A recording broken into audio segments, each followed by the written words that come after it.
आलु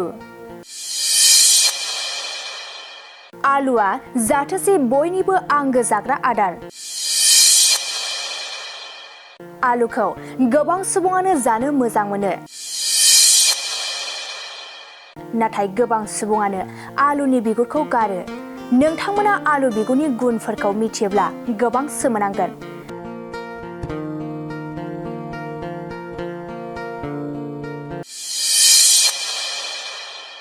गोबाङानो आलुखौ जायो, नाथाय आलु बिगुरनि गुनफोरखौ मिथिया, जायनि जाहोनाव आलुनि बिगुरखौ गारो। जुदि नोंथाङा आलु बिगुरनि गुनफोरखौ मिथियो, अब्ला नोंथाङा माब्लाबाबो आलुनि बिगुरफोरखौ ओरैनो गारनाय नङा। आलु बिगुरा देहानि थाखाय जोबोद मोजां।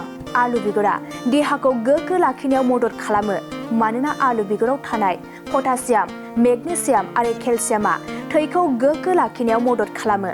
देहानि हार्टबलखौबो गोख्रों लाखियो आलुनि बिगुरा। आलु बिगुराव मोननाय केलसियामाव गोबां गोनां खनिजफोर थायो, जायफोरा देहानि हार्टखौ गोख्रों लाखिनायावबो मदद खालामो।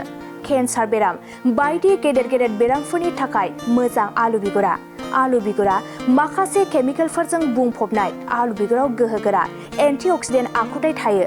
बेनि अनगायैबो गोबां बिबांनि क्ल'र'जेनिक एसिड थायो, जाय कार्सिनोजेनजों ज' जायो आरो केन्सार बेरामनिफ्राय रैखा खालामनायाव मदद खालामो।